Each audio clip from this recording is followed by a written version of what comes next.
I suppose you could say this is weighing into this debate that seems to be raging about the essay called "The Death of Environmentalism."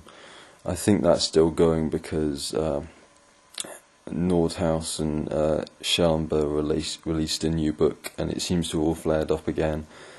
There's also some theories out there that these guys are actually just doing a hit job on environmentalism rather than trying to improve our strategies on it. But I won't go into the whole background about that. It's sort of contentious enough and complicated enough as it is. The basic problem is that in its simplest sense, climate change is a technical issue. It's a matter of reducing emissions. So in theory it's about engineering better solutions or setting up systems that are lower in carbon.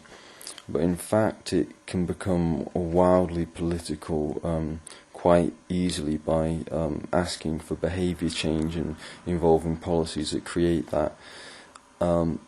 Or more importantly, it can be linked to a lot of other issues.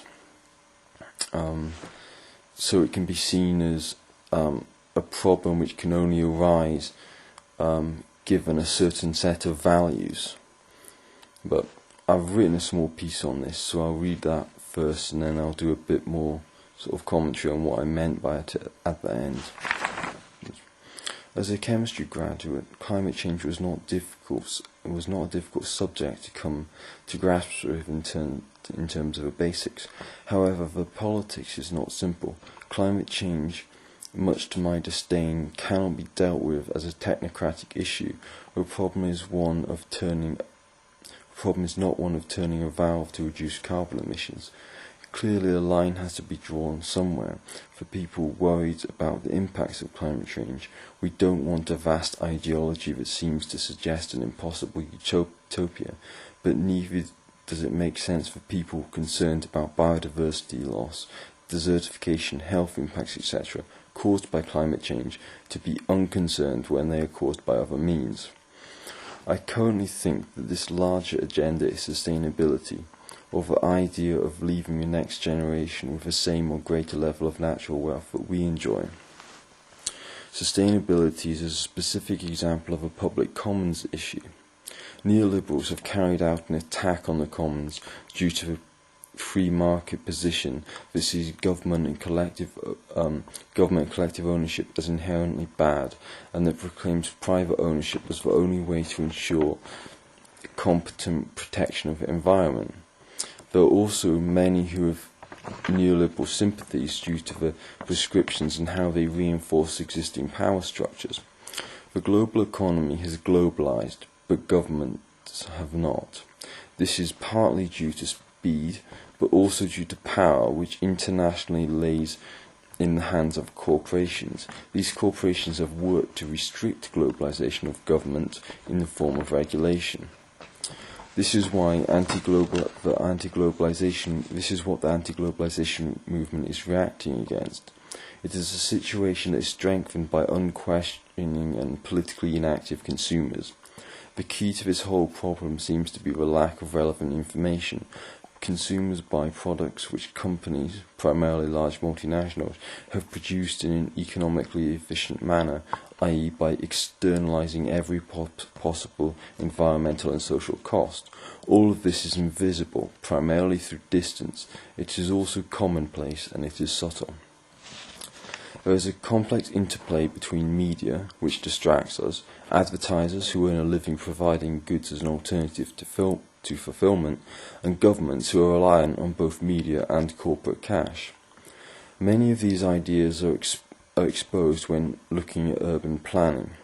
Suburbia represents a consumer ideal of sorts, an atomized, antisocial, market-based ideal, and a real-world crisis in terms of farmland destruction, wasted resources, a variety of social ills, dependence on oil, etc.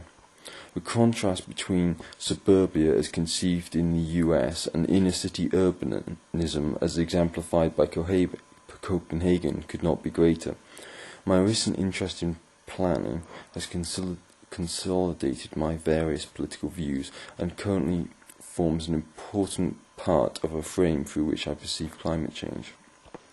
So my 3 points in that article are, firstly, that current society is very, very bad at dealing with problems of the public commons, problems where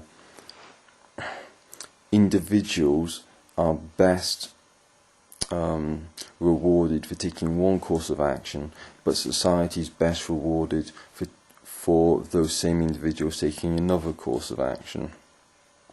So, for example, it might be a great life for one person to go and buy a house on some former farmland in the suburbs.